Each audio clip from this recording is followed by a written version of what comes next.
When you hear the word kryptonite, you probably picture a glowing green rock, a weakened Superman, and Lex Luthor grinning like a man who just found the nuclear codes under his couch cushions. But Kryptonite isn't just a comic book gimmick. It's a narrative weapon, a business decision, a Cold War metaphor, and this here is my favorite. It was invented so that Superman could take a nap. He's right, ladies and gentlemen. The Man of Steel was undone not by a supervillain, but by exhaustion, limited radio budgets, and the basic human need to let your lead actor go on vacation once in a while. Yeah. Well, tonight on Things You Don't Know, we're telling the real story of kryptonite, where it came from, why it mattered, and why this fictional rock tells us more about American fear than most history textbooks. Let's start with the problem.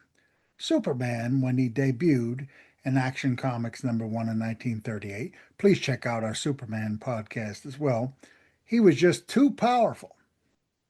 Yes, he was, and that's a funny complaint now. But back then, writers were like, oh, he can lift cars, he can leap In a buildings. single bound. Absolutely. In one single bound. He can stop trains even. What do we do with him? Early Superman wasn't even weak to bullets. They bounced off of him. He was Depression era wish fulfillment, an immigrant, impossibly strong, fighting crooked landlords and gangsters. And here's the thing, folks. The early Superman stories were basically morality plays. He didn't struggle internally much. He didn't have any ambiguity. He just arrived, fixed things, and flew away. Which makes for a great poster and terrible long-term storytelling. Yeah. An invincible hero has no drama, no tension, no stakes. And American audiences, especially in the 1940s, rolled in. We're about to get very interested in vulnerability. Well, Kryptonite didn't debut in the comics. It debuted in the Adventures of Superman radio show in 1943. And the reason, folks, was very painfully human. Bud Collyer, the voice of Superman, was exhausted working 6 days a week, and he needed some time off. So the writers invented a substance from Superman's home planet, Krypton, that made him weak, bedridden, and conveniently unconscious for several episodes. Enter Kryptonite, that originally had different spellings, multiple spellings, and absolutely not planned as a long-term mythological cornerstone. This is one of my favorite moments in pop culture history. A friend of mine wrote a doctoral thesis about it. A temporary plot device becomes eternal canon because it works. And the audience loved it. Suddenly, Superman could suffer. He could be trapped. He could lose. And once you let the god bleed, you can never unring that bell. Here's where things get serious, folks. Kryptonite emerges in 1943. That's the same year the Manhattan Project is in full swing. And we all know what the Manhattan Project is. Maybe you could just say something about that, Sean. It's the first plan ever to build an atomic bomb. Yeah. So here we are, green, glowing, invisible radiation that weakens even the strongest body on Earth. That's not subtle. No, it's not. And think about it like this, folks.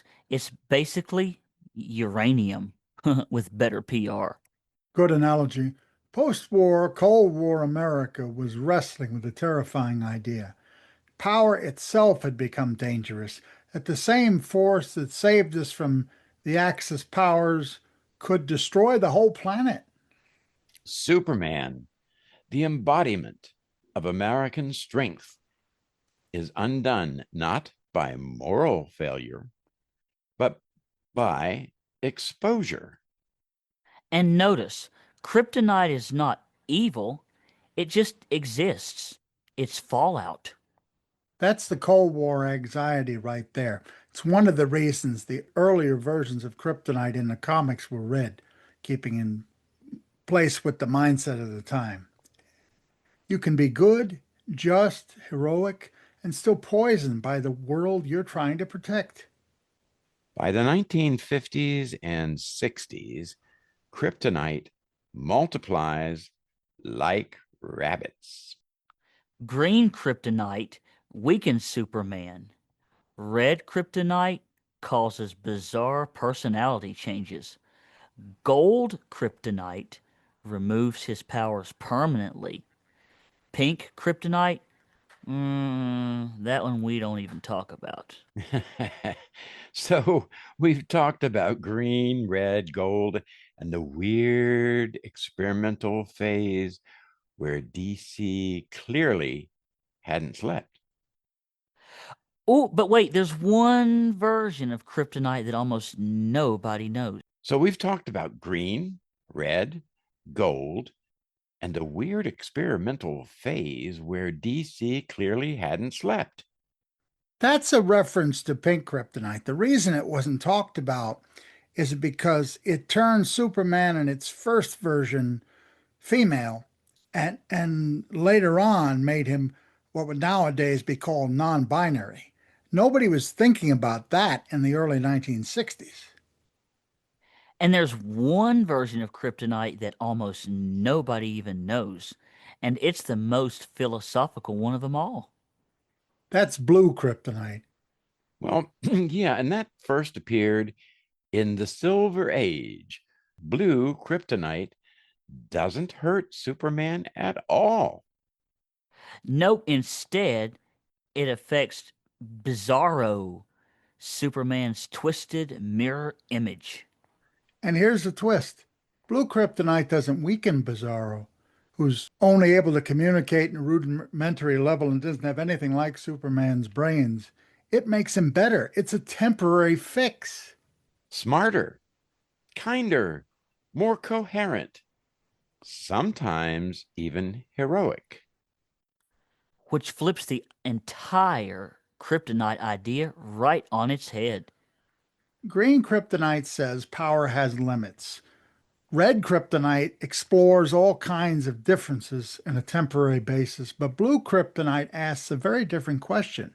What if the problem isn't strength, but misunderstanding and distortion?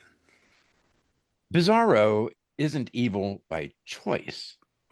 He's damaged by design. He's a failed copy.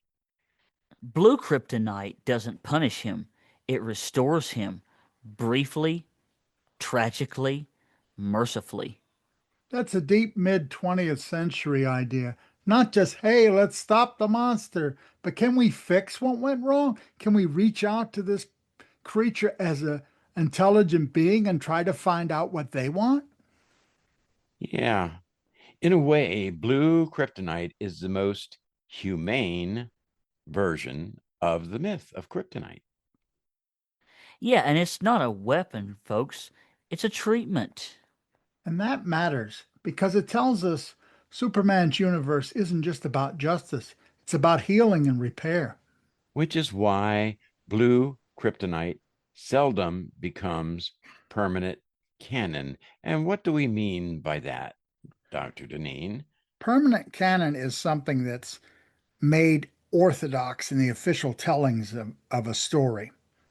And I have to correct that to a point. It isn't mentioned as often in the comic books, but in many of the cartoons in the 70s and 80s, you see blue kryptonite a lot. And It doesn't just help Bizarro, it's almost like a positive version. It makes Superman calmer if he's nervous. It helps ordinary human beings deal with their problems. It really is a panacea. Yes, it is, and mercy is a lot harder to write than violence is. And for some people, it's because a world that believes broken people can be made whole again is honestly a little too hopeful. I would disagree. If history teaches anything, I would argue that redemption is possible. It's not guaranteed. People have to try to do the right thing or be aware if they've made a mistake and change their course. But it is a lot, life is a lot more complicated. History is a lot more complicated than what I call the Star Wars approach of all virtuous good guys on one side and malevolent bad guys on the other. And we have seen repeatedly, as you're pointing out, Dr. Deneen, that people can heal. People can change. One example is certainly Henry Ford, which we're going to do a podcast on. And Absolutely. and you know, Chandler, when you think about Henry Ford, now this guy was an anti-Semite. He was racist. And then he had an epiphany. And what did he do? He changed everything. He apologized. He said he was wrong. Then he did something to correct it. Yes, he did, and he was helping out all of these people. He was hiring Jews. He was hiring African Americans. He was even doing things to help their families even. Yes. So, your point, Dr. Deneen, is well taken and well put. So Absolutely. maybe that's why kryptonite endures in so many forms. Maybe so, Dr. Weaver. And some versions punish power. And one, just one, ask whether even our mistakes deserve grace. We talk about it because it tells us something more important. Kryptonite became a storytelling shortcut, but it's a metaphor for the possibility of growth in the blue version anyway. And for Christians, here's an important thing to remember. You who is without sin cast the first stone. Here, So here. Here, here. maybe we deserve to give our fellow humans a chance. Maybe we should do that. Maybe we should do that more often. I struggle with that sometimes because there are things happening in this world today that just are repugnant to me. I think of ICE. I think of uh, I think of the tariffs. I think of a lot of different things, and I find it hard to forgive. I find it hard to believe that hope can still spring. But just as in this version here, maybe maybe there can be some changes. So, what did this permutation of kryptonite do? Well, it allowed writers to explore identity, fear, ego, and temptation without permanently altering the character. And yes, it even sold toys too. It certainly did. But as we said before, it mirrored social anxieties. That also happens with red kryptonite. Superman loses control, alienation, fear, recklessness, overexcitement. There's even versions where he becomes a child and has to figure out how to use his adult powers in a way that won't hurt someone. Yeah, and this tracks nicely with post war psychology, Cold War paranoia, and America's deep fear of becoming something else. Let's talk about why kryptonite still works and why it matters. I would be interested in that, actually, Chandler. Modern Superman stories do not rely on kryptonite, not as much, but the thing is, it never goes away. Because it represents at its core something universal.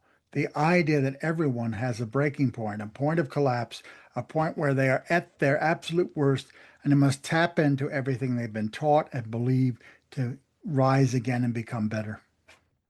Superman isn't weakened by sin or corruption. He's weakened by origin, by where he comes from. And I would also vouchsafe that that is true of most people. We are affected by our origins. We're affected from our family origins, our family environment, lots of things. Well, I have to agree with that, Dr. Weaver, because as you know, I can feel some very major effects of being a son of Virginia, which I'm proud to be. Me too. Absolutely. And this aspect makes kryptonite deeply immigrant coded, by the way. Absolutely. The past you didn't choose can both help you and still undo you. And that is why kryptonite endures. It's not about defeating Superman.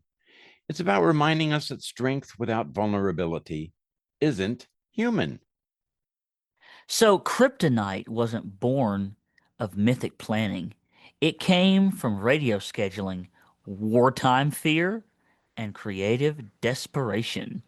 And this very ordinary thing, a broadcast of wanting a vacation, somehow created and became one of the most powerful symbols in modern storytelling. There are even songs about it. So the next time you see that glowing green rock, remember it's not just Superman's weakness. It's ours as well. It's a reminder also power always comes with a price. The trick is learning how to stand and how to heal, even when you're totally exposed. Well, that's it for this episode of Things You Don't Know. See you next time. Bye for now.